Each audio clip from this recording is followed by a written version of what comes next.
बड़े लोगों का पुत्र और अहंकारी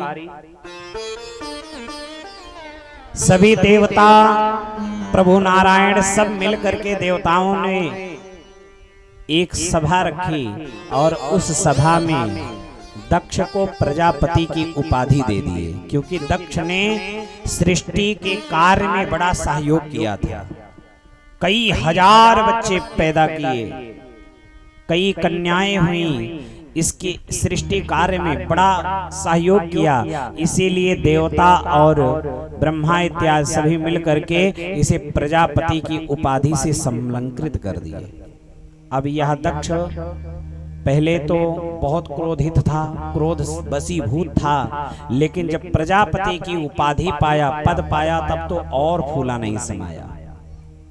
ब्रह्मा जी ने प्रजापति की उपाधि पाने वाले दक्ष के लिए एक सम्मान समारोह का आयोजन किया और उस सम्मान समारोह में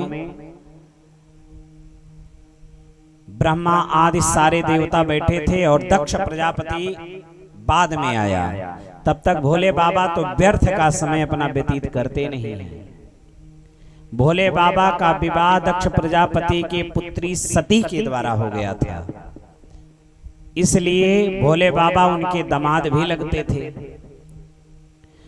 अब प्रजापति के पद पे प्रतिष्ठित था, तो उसके ही सम्मान में सभा रखी गई थी। प्रजापति जैसे ही सभा में प्रवेश किया, देखा सब ने उठ के सम्मान किया, लेकिन 3 लोग नहीं उठे। एक भगवान नारायण, एक ब्रह्मा जी और एक शिव जी। ब्रह्मा जी तो उसके पिता हैं, तो इसने कहा ये तो मेरे पिता हैं, पिता अपने बेटे के सम्मान में क्यों उठेंगे, ये रहने दो। नारायण को बोले ये तो इनके आराध्य हैं, ये हमारे पिता के भी पिता हैं, तो हमारे दादा हुए, तो ये नहीं उठे तो कोई बात नहीं, लेकिन ये क्यों नहीं उठा जिसको मैंने अपनी बेटी ब्याही है, ये क्यों नहीं उठा, ये तो मेरा दामाद है, इसको तो वैसे सम्मान करना चाहिए उठ करके। मैं इसके पिता के तुल्य हूं, क्योंकि मेरी पुत्री से इसने विवाह किया है, और मैं क्या विवाह करता, इस मरकटलोचन से नाना प्रकार के अनाप शनाप व्यंग शब्द बोलना प्रारंभ कर दिया। और भोले बाबा तो समाधि में मस्त थे, राम राम जपने में मस्त थे, व्यस्त थे। भोले बाबा को कोई आभास नहीं कौन आया कौन गया, लेकिन भोले बाबा के जितने गढ़ थे उन्हें सहन नहीं हुआ। किसी के सामने उसके इष्ट का अपमान हो, वो कैसे सह सकता है।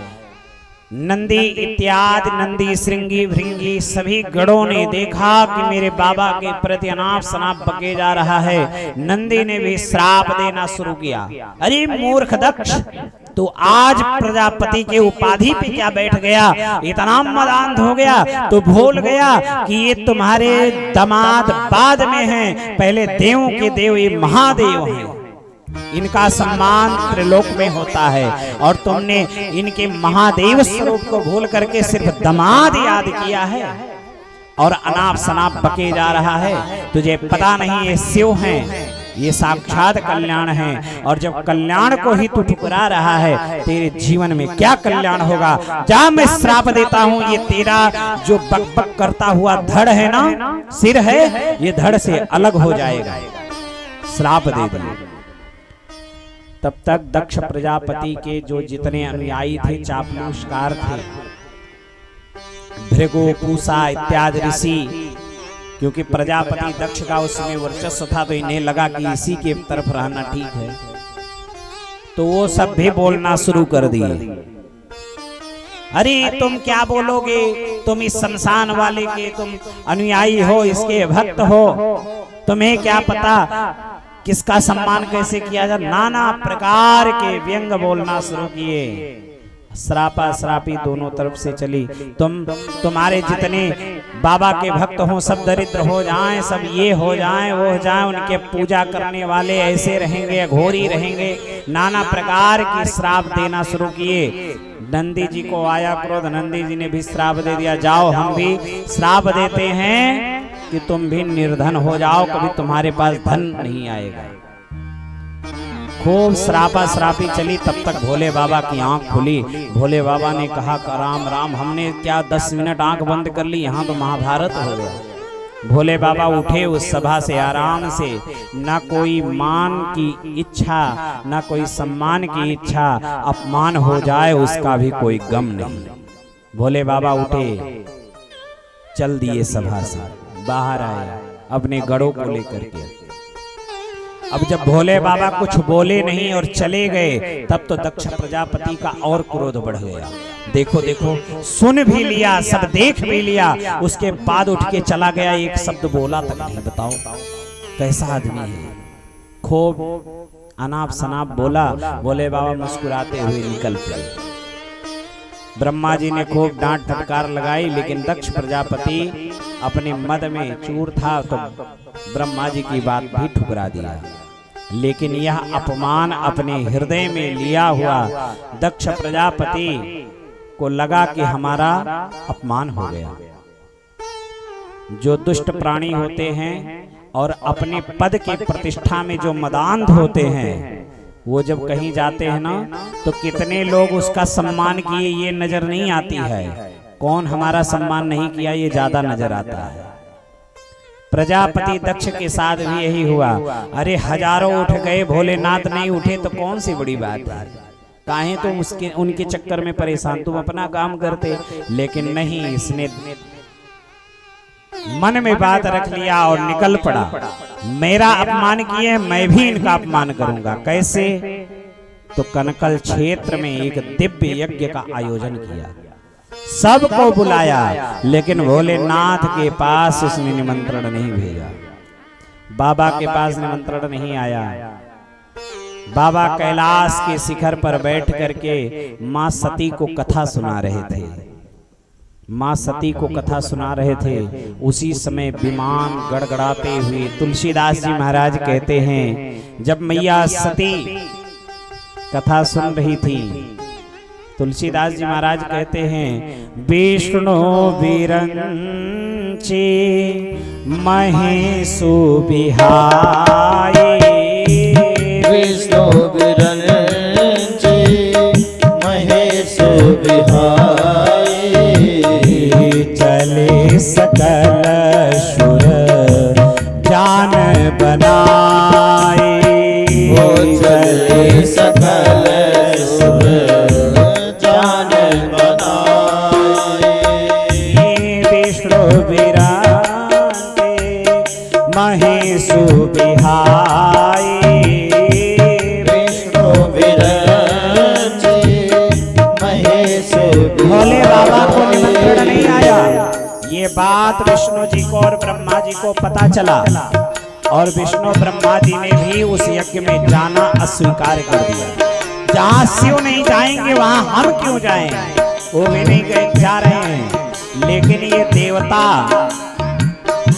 जैसे हमारे पड़ोसी होते हैं ना, ऐसे ये देवताओं के यहाँ भी यही स्थिति है। अब देवता ये जान रहे हैं कि सती को निमंत्रण नहीं आया है, फिर भी वो विमान कहीं और से भी लेकर जा सकते थे, लेकिन गड़गड़ाते हुए विमान कैलाश के शिखर से ही ले जा रहे हैं। और देख रहे हैं गुफा से सती अभी निकली नहीं, तो विमान दोबारा मोड़ लेते हैं, फिर मोड़ के आते हैं दोबारा, फिर वैसे गड़गड़ाते हुए विमान ले जा रहे हैं। हमारे पड़ोसी किसी को पता चल जाए कि कोई नात रिश्तेदार में तुम्हारे खटपट है और तुम्हें किसी फंक्शन में नहीं बुलाया गया और पड़ोसी को बुलाया जा रहा है, तो पड़ोसी जब जाने लगेगा, ये जान रहा है कि तुम्हें नहीं बुलाया गया है, लेकिन जानबूझ के आके बोलेगा, अरे चलोगे नहीं? अरे तुम्हारे साढ़ू के यहाँ इतना बढ़िया कार्यक्रम है, वहां चलोगे नहीं? अब कितना उस समय बुरा लगता है। सारे देवताओं की पत्नियां तक जान रही हैं कि सती को नहीं बुलाया गया है, और देवताओं की पत्नियां अपनी कंगन बजा बजा करके हल्ला कर रही हैं।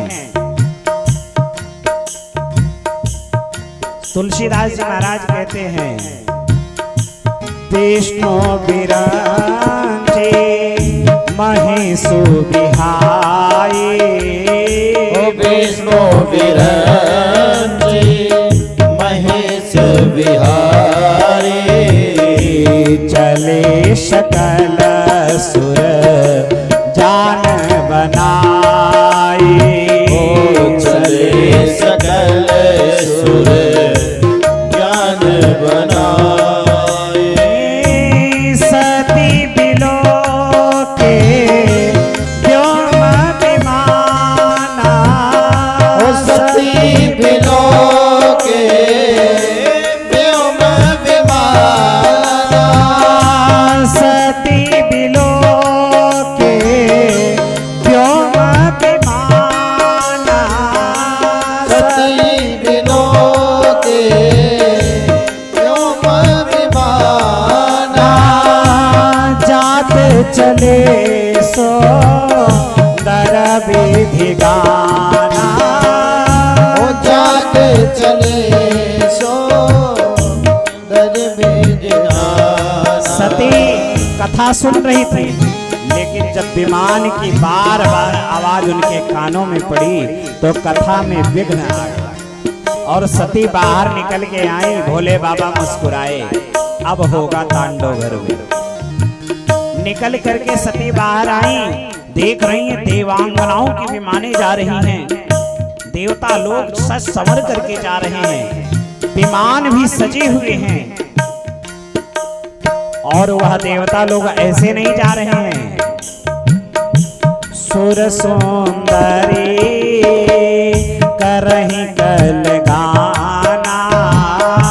सुर सुंदरी करहि कर गाना। सुनत श्रवण छोटहि मोनि ध्याना। सुनत श्रवण करे बहु गाना। सुनत श्रवण छोटहि मोनि ध्याना। सुनत श्रवण करे बहु गाना।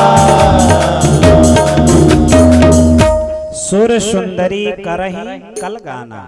जब सती जी नहीं आई तो अब गाने लगी ये सब, खूब गौनही गीत गाने लगी। अब कोई स्त्री किसी के यहाँ गाने वाली बात सुन ले तो फिर वो कान में अरे क्या हो रहा है, चलो देखिए।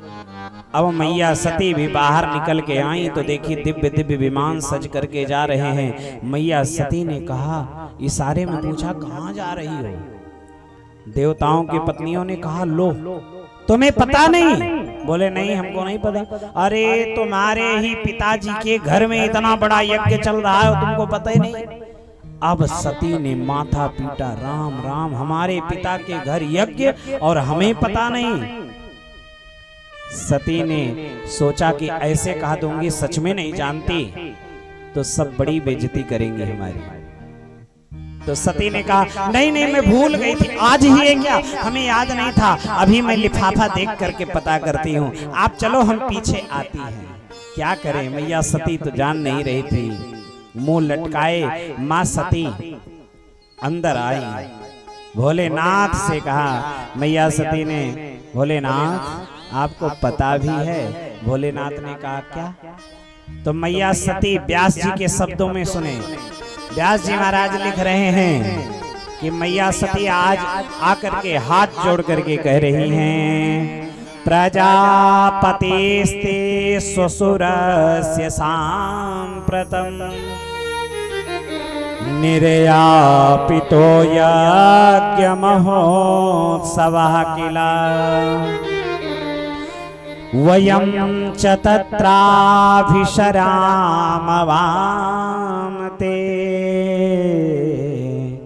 यद्यथितामे विबुधा व्रजन्ति। मैया सती आकर के इतना प्रेम से कह रही हैं भोलेनाथ से, जान रही हैं कि इन्हें भी पता होगा लेकिन इन्होंने नहीं बताया, सच में निमंत्रण नहीं आया है इसीलिए। तब मैया सती कह रही है, प्रजापतिस्ते ससुरस्य सांप्रतम। हे नाथ आपको पता है, मैया सती ये नहीं कह रही मेरे पिता के घर यज्ञ है, मैया सती ये कह रही है अगर मैं ये बोलूंगी कि मेरे पिता के घर यज्ञ है तो मेरा रिश्ता उसमें झलकेगा, इसीलिए मैया ने कहा मेरा रिश्ता झलकेगा। तो भोलेनाथ कहेंगे तुम्हारे पिता के घर है तो तुम जाओ, मैया सती कह रही प्रजापतिस्ते ससुरस्य सांप्रतम। हे भोलेनाथ, आपको पता है आपके ससुर के यहाँ यज्ञ चल रहा है, मेरे पिता के यहाँ नहीं, आपके ससुर के यहाँ यज्ञ चल रहा है। इसलिए हमें तो यही कहूंगी, हम सबको चलना चाहिए। आज भोलेनाथ ने जो इतनी दिनों से बात छुपाई थी ब्रह्म सभा वाली, वो बात भोलेनाथ ने उजागर कर दी। भोलेनाथ ने कहा ब्रह्म सभा में मैंने उठ के उसका सम्मान नहीं किया, उसे लगा मैंने अपमानित कर दिया, उसी के कारण मेरे अपमान के लिए उसने यज्ञ रखा है। मैं तो यही कहूंगा तुम भी मत जाओ, निमंत्रण सच में नहीं आया है। मैया सती ने बड़ी निराश हो गई, अरे आप क्या कहते हो, मेरे पिता के घर निमंत्रण, मेरे पिता के घर इतना बड़ा यज्ञ चल रहा है, सब जा रहे हैं, मैं अपने पिता के घर ना जाऊं। भोलेनाथ कहते हैं सती, मैं ये जानता हूं कि पिता के घर, गुरु के घर, भगवान के घर, मित्र के घर बिना बुलाए भी जाया जा सकता है। कोई भले न बुलावे फिर भी चले जाओ, लेकिन मैं वहां को कदापि न जाओ जहां पर तुम्हारे जाने से सम्मान न हो। भोलेनाथ कहते हैं सती से,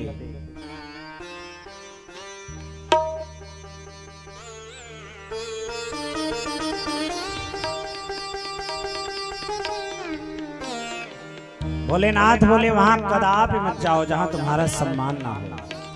आवत ही हर से नहीं नैनन नहीं सने, आवत ही हर से नहीं नैनन नहीं सने, आवत ही हर से नहीं नैनन नहीं सने, आवत ही हर से नहीं नैनन नहीं सने। जहाँ जाते ही आपको देख करके लोग प्रसन्न ना हो जाएं। भोलेनाथ कहते हैं ऐसे जगह कदापि मत जाओ, तुम्हारे जाने के बाद मुंह बना ले, अरे देखो हमने बुलाया भी नहीं तब भी आ गया, जा इससे बात नहीं करनी, ऐसी जगह कदापि मत जाओ। आवत ही हर्षे नहीं नैनन नहीं सने, आवत ही हर से नहीं नैनन नहीं सने, तुलसी कहाँ न जाए चाहे कंचन वर्षे में, तुलसी कहाँ न जाए चाहे कंचन वर्षे में। तुलसीदास जी महाराज कहते हैं चाहे मेघ से सोने की वर्षा होती हो, लेकिन जहां जाने से तुम्हारे लोग प्रसन्न ना हो जाएं वहां कदापि मत जाओ। मैया पार्वती ने कहा प्रभु, सती ने कहा आप जाओ ना जाओ हमें आज्ञा दो महाराज, हम जाएंगे, हमारे पिता। अब किसी कितना भी कष्ट हो, कितनी भी दुश्मनी मायके से हो जाए, लेकिन मायके में कोई फंक्शन हो कौन मारा सकती है। मैया सती का भी स्त्री स्वभाव, मैया सती ने कहा मैं जाऊंगी सब ठीक हो जाएगा, मैं वहां जाऊंगी अपने पिता को समझाऊंगी, अपनी माँ को समझाऊंगी, उन्हें गलती का आभास होगा, सब ठीक हो जाएगा। मैया सती यही कहा करके चल पड़ी। भोलेनाथ ने कहा हरि की इच्छा अगर यही है तो जाओ, कोई बात नहीं। भोलेनाथ ने भी 2 4 10 गढ़ों को साथ में भेज दिया, जाओ तुम भी मैया के साथ जाओ। चल पड़ी। सती जी आई, देखी किसी ने सती का सम्मान नहीं किया, चारों तरफ सती का, जिसको देखो वही सती को देख करके मुंह फेर लेता है। सती को बहुत बुरा लगा। पिता भवन जब गई भवानी, पिता भवन जब गई भवानी, दक्ष त्रास काहो ना सन्मानी, दक्ष त्रास काहो ना सन्मानी। किसी ने सती मैया का सम्मान नहीं किया। सती जी गई दक्ष के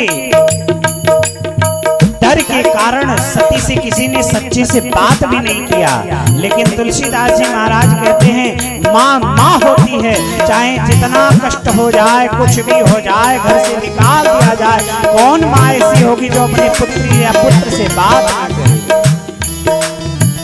सादर भई मिली एक माता, सादर भई मिली एक माता, भगनी मिली बहुत मुस्काता, भगनी मिली बहुत मुस्काता। सादर भले ही मिली एक माता। माँ तो राह देख रही थी मेरी पुत्री सती कब आएगी।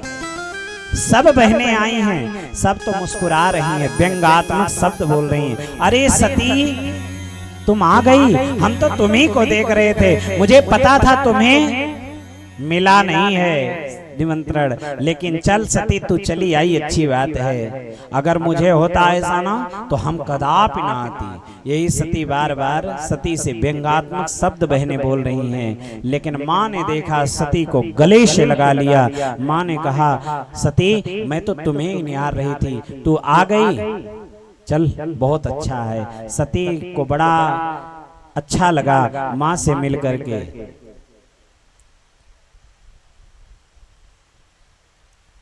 बहुत अच्छा लगा माँ से मिलकर के। सती गई यज्ञशाले में, यज्ञशाले में देखी कहीं भी पति का भाग नहीं था। सती ने उसी समय देख करके देवताओं को अनाप शनाप सती ने बहुत कुछ बोला। उसके बाद उसी यज्ञशाले में सती ने योग अग्नि के द्वारा अपने शरीर को नष्ट कर डाला। इस शरीर को मैं रखूंगी ही नहीं, जिस शरीर से मेरे पति का अपमान किया गया है इस शरीर को मैं नहीं रखूंगी। यह कह करके सती ने अपने शरीर का त्याग कर दिया। सती के शरीर का त्याग हुआ योगाग्नि के द्वारा। भोलेनाथ को पता चला, भोलेनाथ ने अपने जटा से वीरभद्र को प्रकट किया। वीरभद्र ने पूरे यज्ञ को विध्वंस कर डाला और यज्ञ को समाप्त करके विध्वंस करके और दक्ष प्रजापति के गर्दन को धड़ से अलग करके स्वाहा कर दिया। दक्ष प्रजापति का यज्ञ द्वंद्व समाप्त हुआ। भोलेनाथ समाधि में जाकर के बैठ गए। इधर देवता सब अंग भंग भागते भागते ब्रह्मा जी के पास गए। बोले महाराज ऐसे ऐसे मेरी, ब्रह्मा जी ने कहा कौन बोला था तुम्हें यज्ञ में जाने को, अब गए थे तो तुम झेलो। या कहा करके ब्रह्मा जी ने कहा चलो ठीक है, भोलेनाथ आशुतोष हैं, चलो उन्हें मनाते हैं। भोलेनाथ को मनाने के लिए ब्रह्मा आदि देवता कैलाश के शिखर पर गए। आइए हम सब भी भोलेनाथ के चरणों में विनती करते हैं, फिर जैसे प्रभु की इच्छा हम सब करेंगे, नहीं तो फिर विराम किया जाएगा।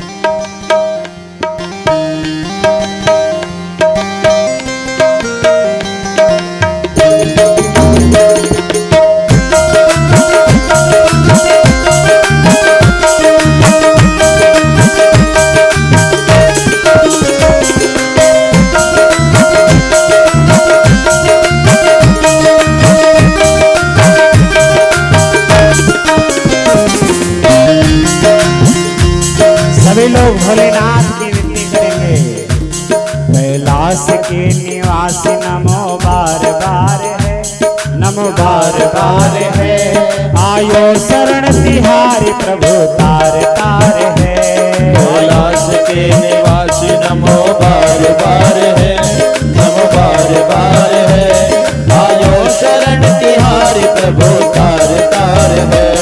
कैलाश के निवासी नमो बार बार है, नमो बार बार है, आयो शरण तिहारी प्रभु तार